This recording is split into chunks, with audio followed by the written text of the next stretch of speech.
राधा वल्लभ श्री हरिवंश।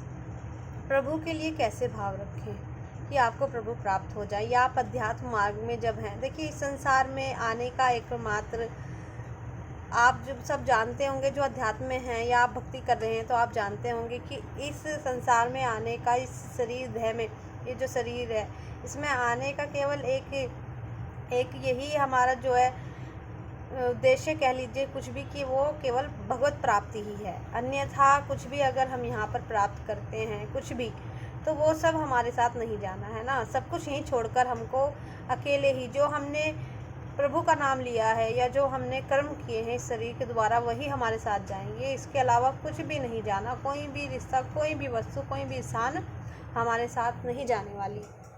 सही है। तो इसलिए आपको जब प्रभु की कोई भी सेवा कर रहे हैं, आप प्रभु के लिए कुछ भी कर रहे हैं, कुछ भी बना रहे हैं, तो उसमें आपके पूर्ण भाव होने चाहिए प्रभु के लिए। ये नहीं कि आप बस क्रिया करके अलग हो गए। यदि आप प्रभु के समीप खड़े हैं, आप प्रभु के सामने खड़े हैं, तो प्रभु की ही बातें होनी चाहिए। आप कोई भी पूजा कर रहे हैं, प्रभु की ही होनी चाहिए। बस प्रभु का नाम ले रहे हो तो आपको प्रभु का ही होना चाहिए। मन आपका जो है ये है ना, आपके भाव प्रभु के लिए ही होने चाहिए सारे, है ना। क्रिया चाहे आप कुछ भी करते रहें, आप अपनी जो भी प्रभु ने आपको सेवाएं दी हैं वो आप करते रहें, पर प्रभु का भाव होना चाहिए। तो जब आप प्रभु की सेवा कर रहे हैं उसमें भाव है नहीं, तो क्या फ़ायदा है उस क्रिया का। जरा आप सोचिए, आप अमनिया प्रभु के लिए बना रहे हैं, आप प्रभु को चखा रहे हैं, उसमें भाव तो है नहीं। बस ये समझ करके बस बना दिया, भोग लग गया, बस उठा लो प्लेट, नहीं। उसमें भाव होने चाहिए कि आप बनाते बनाते भाव कीजिए, मैं अपने लाला लाडली के लिए बना रही हूँ। पता नहीं नमक कैसा होगा या ना जाने कैसा लगेगा मेरी लाडली लाल को आज ये भोजन, चलो चखेंगे तो पता चलेगा। उसके बाद आप आइए, मन से आंखें बंद कीजिए, भोजन की थाली प्रभु के सामने है, आंखें बंद कीजिए, अपने लाल को अपने हाथों से, अपने मन जो है आपका, अपने मन से उन्हें पवाइए, है ना।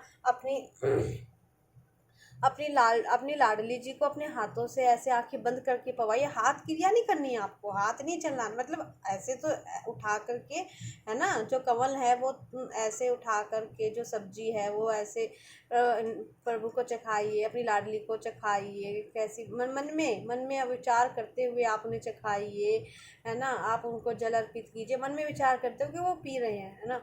तो अभी तो देखिए प्रभु विराजमान है अंदर, साक्षात रूप में सेवा ले रहे हैं, पर वो दिखेंगे नहीं। अभी दिखेंगे तब जब आपका मतलब एक ही उद्देश्य हो जाए, भगवत प्राप्ति की, बस आपको प्रभु को ही प्राप्त करना है। जब ये उद्देश्य आपका बन जाएगा तो एक समय आएगा कि प्रभु आपको प्रकट में भी आपके हाथों से भोजन करेंगे। स्वयं अंदर प्रभु विराजमान है, एक दिन ऐसा होगा कि प्रत्यक्ष रूप में प्रभु आपसे भोजन करेंगे। जो भी आप प्रभु को चखा रहे हैं, प्रभु के लिए कर रहे हैं, पर यदि उसमें भाव है प्रभु के लिए, तभी वो आपसे स्वीकार करेंगे। यदि आप केवल क्रिया कर रहे हैं, भाव है नहीं, आपने थाली लगाई, मन आपका कहीं और है कि जब कब आप कितनी जल्दी आप खाना खाओ, कितनी जल्दी आप ये करो, आप पूजा में आरती करें, प्रभु मन आपका कहीं और है, तो वो तो केवल क्रिया ही कर रहे हैं आप।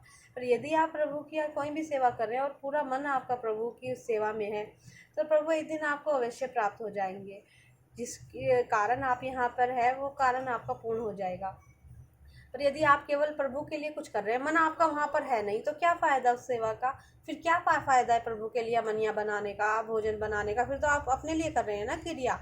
प्रभु के लिए तो आपके मन में विचार चल ही नहीं रहे कि कैसे मेरे लाल को लगेगा, भाई मेरी लाडली लाल, दोनों को बताने की वो तो अब यही जाने, भाई आपके लिए बना रही हूँ, आप ही चख कर बताइएगा, आपके लिए सब कुछ कर रहे हैं, भाई आपके लिए बन रहा है, तो जैसा भी लगे तो बताइएगा ज़रूर। तो आपको अपने मन से ही उत्तर मिल जाएगा, है ना। तो बस इसी तरह अगर प्रभु की सेवा में भाव है तो आप कीजिए, पर यदि अभी भाव नहीं है तो फिर आप क्रिया ना करें, फिर ये कोई फ़ायदा नहीं। आप है ना प्रभु के साथ आप बेईमानी कर रहे हैं, प्रभु को ही छल रहे हैं। आपके अंदर प्रभु विराजमान है, आपके हृदय में प्रभु विराजमान है, और फिर भी जब आप ऐसा करते हैं तो प्रभु को अच्छा नहीं लगता। राधा वल्लभ श्री हरिवंश।